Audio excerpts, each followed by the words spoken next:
Now, you see that? I don't know when to quit.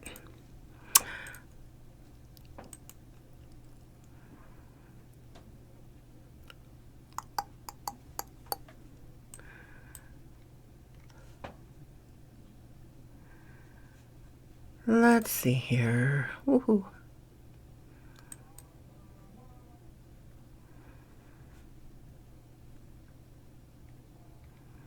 No, I'm not showing up.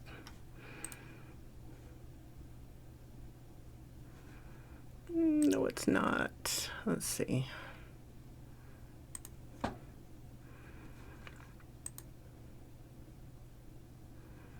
My goodness.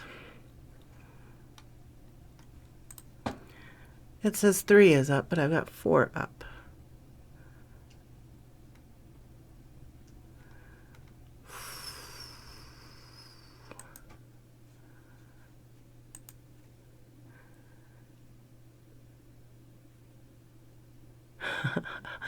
Thank you, Gina. Reading your comments. Third time is not a charm, apparently, Mary Grace, but I don't know when to quit, so here we are.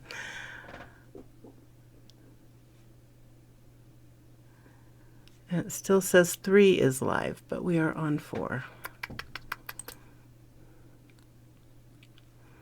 2, 3, 4, 25.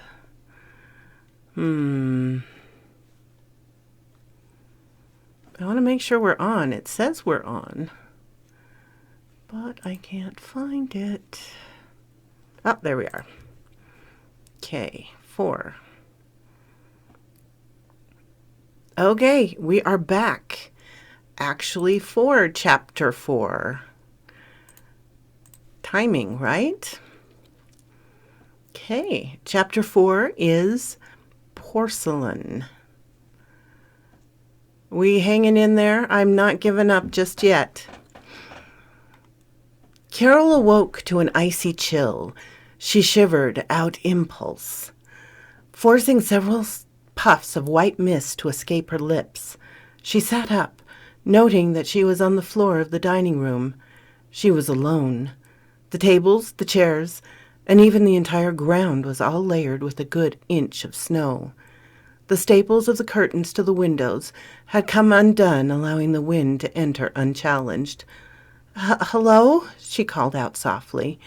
There was no answer aside from the wind's hollow cry, which summoned another shiver from her. "Felton? Sam?" Nothing. "Hello?" Carol jumped up to her feet instantly. She ran behind the counter, propping open the door to the kitchen. Despite being closed, a thin layer of snow had managed to cover everything in there as well. "Sam?" she called out. The kitchen wasn't very big. She could see in between the shelves at the center, through to the other side. The room was absent of anyone. Carol left it and ran to the stairs leading to the lobby. The entire area was still submerged in snow. "Anyone? Where the hell is everyone?" she thought. She ran back to the diner and was startled to find Ruth suddenly standing near the window, looking outside nonchalantly. "Ruth," she said softly, "what's going on? Where is everyone?" She remained quiet, though.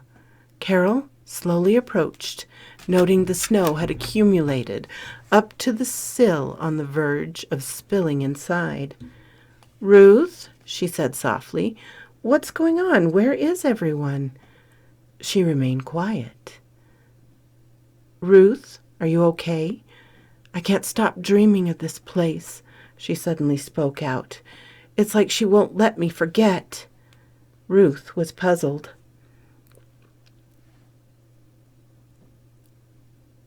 I keep losing my place. "What are you talking about? Where's your dad and the others?" "She wants me to remember," Ruth went on, ignoring her question. "Though this is the strongest the dreams have ever felt." Carol shivered as she approached her. She couldn't see. There we go. That's what I get for trying to get the fire going. Carol shivered as she approached her. She couldn't see how Ruth could stand so close to the open window without being affected by the cold front. "Ruth, honey, let's get you away from that window, okay?" she said, tugging on her arm. Ruth glanced at her to reveal a bluish-purple face, her lips dry and crusted. "Oh, my God, you're freezing! Get away from the window!" She quickly reeled her back from it, pressing her hand to Ruth's face. It was like ice. "What the hell are you doing standing out in the cold? Where's your father?" Ruth gave her a puzzled look.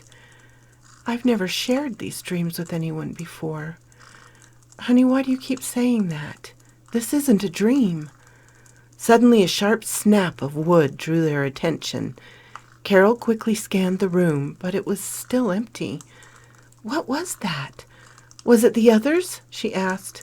Ruth shook her head. "No, it's her." Carol shot her an unsettling look.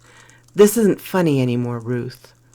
The same snap of wood surfaced again in response from further back in the lodge. It sounded like someone was casually splitting a bale of twigs. Carol's heart started to pick up. She grabbed Ruth's hands and cautiously moved towards the sound. She tried to tread softly, but she couldn't stop her shivering. Her entire body was becoming numb now. Even her teeth began to chatter. It felt like the very heat was being reeled from her at an alarming rate. She paused at the corner that branched into the hallway of the lodging rooms. As she was about to turn, a soft coo filled the air that caused her heart to skip a beat. "Who's there?" Carol forced out, feeling her lips quiver. Every strand of her hair felt erect. There was no reply, only the same minor snapping of wood. She glanced back at Ruth, who looked in a daze. She didn't seem disturbed by any of this. On full pins and needles, Carol took a second to compose herself before she peeked around the corner. The hallway was empty, covered in the same film of snow like everything else. An eerie feeling settled in her stomach. Her senses were telling her to run, to not pursue, but something else prompted her to continue onward. She crept down the passage, fighting the urge to shiver uncontrollably. As she came near the first door on her left, she heard it again, the cooing. She swallowed, placing her hand on the handle. Once again she took a deep breath and turned it. The door gradually opened to reveal the back of a figure facing the window. Carol recoiled, ready to pull the door closed, until it spoke out. "Wait," it said softly, forcing her to halt. The voice sounded like it belonged to a young girl. The figure was shrouded in an aura of white, vaguely obscured. It turned around, confirming a face of a young girl who appeared to be near the age of Ruth. Carol was in awe at her appearance. Was she an angel? Her face was flawless, with skin as pale as snow, if not whiter, accented by a kiss of red on her cheeks. Her eyes were unblinking, radiating as they cycled through random hues of blue, like a kaleidoscope. Her gaze alternated between Carol and Ruth. Long brown locks of her hair cascaded down her face like a river of chocolate, falling over her bare chest. Oddly, her head was fitted with 2 small antlers. The girl's pink lips parted into a smile to reveal a set of ivory, jagged teeth.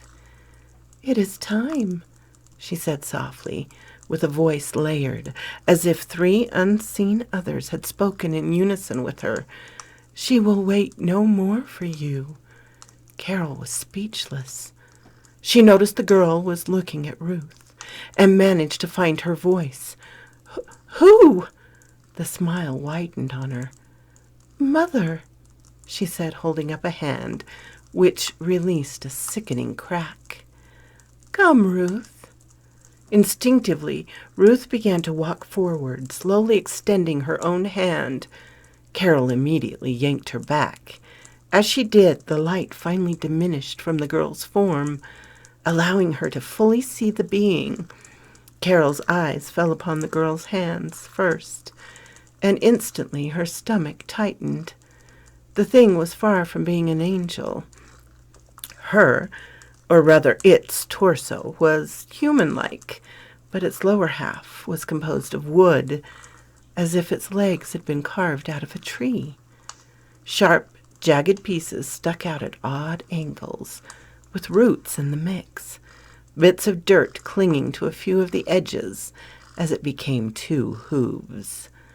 The skin on its shoulders formed down into a twisted layer of wood, its hands fitted with large, jagged talons for fingers. Its hand remained stretched out, the calmness still in its smile. What frightened Carol more than anything was the urge to take it, regardless. "What the hell are you?" she stammered, feeling the cold sap the last of the heat within her. "Mother awaits her children," it retorted, ignoring her question. "None may reject the call when chosen." Chosen? What was she talking about? Carol thought. And who was this mother? Her words left Carol confused for a few seconds before she finally shook the thought away. Forget what all that meant. They needed to leave immediately. Carol tried to move her legs, but they just wouldn't respond. It was like every inch of her joints were locked up, too numb to obey. When she glanced down, she noted her hands were now a sickly dark blue. She still had little feeling in them, though. The creature took a step forward, releasing sickening snaps from its legs, sounding as if its entire body would collapse. It then took another, its face frozen in that perfect smile, its piercing eyes never once blinking still. As it drew closer, Ruth raised her hand again. "Ruth, what the hell are you doing? Stay away from that thing!" "None may reject the call when chosen," Ruth repeated in a monotone voice. Carol could feel her trying to move towards the creature. "No, Ruth!" She tried to pull her back, but somehow the young girl's strength seemed to dwarf her own. She slowly pulled away from her. Carol noticed the damn thing kept edging its way closer.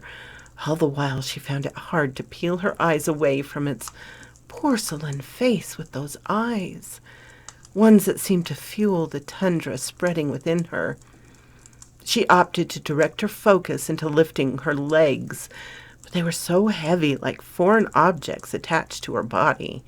The thing grew closer. She couldn't focus while its gaze was upon her, and decided to shut her eyes.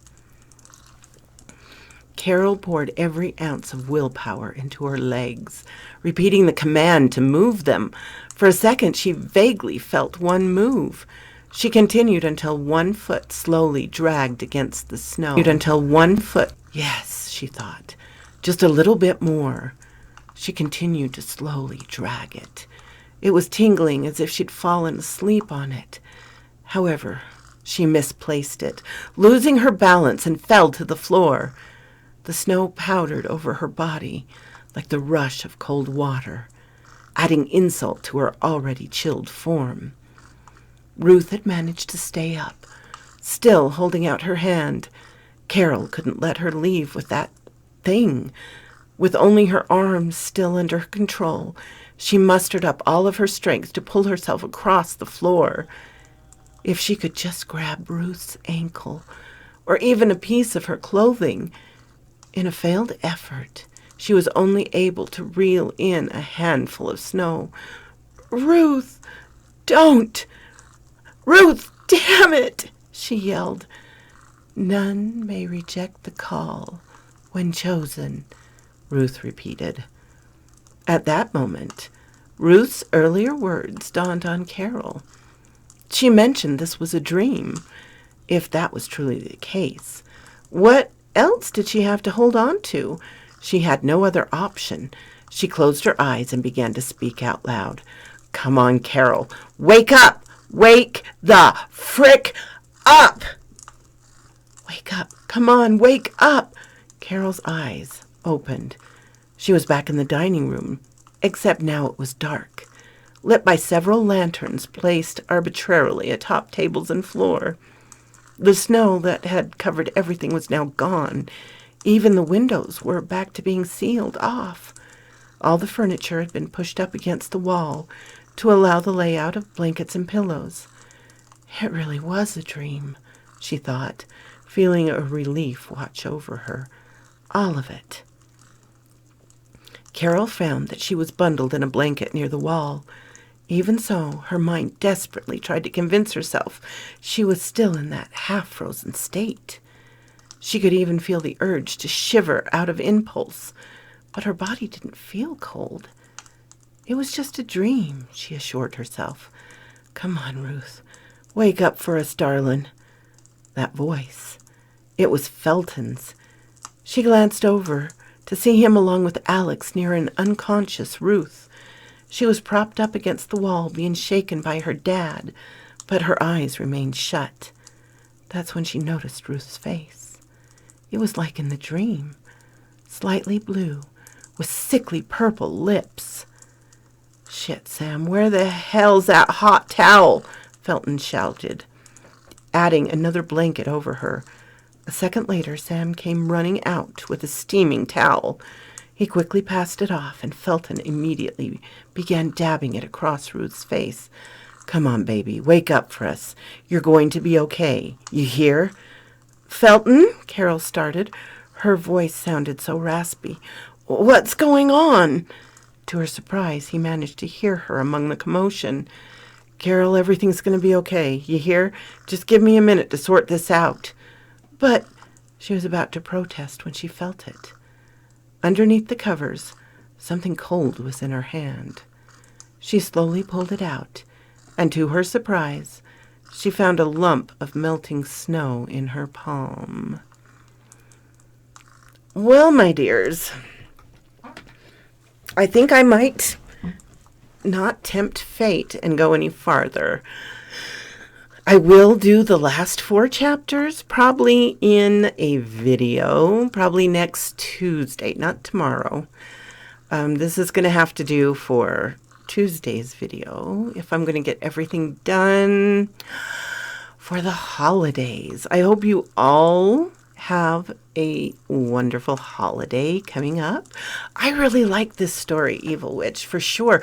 I so enjoy the folklore aspect, and you know the Fae is one of my favorites. Thank you for sticking by me, guys. Thank you so much for standing by these technical difficulties. I will leave all 4 stories up so that everybody can listen to them, and I will have a story up for you on Thursday, Thanksgiving. And thank you so much for coming to celebrate my sub count. It's awesome. Happy Thanksgiving to you all, and we'll talk to you next time. So quoth this raven.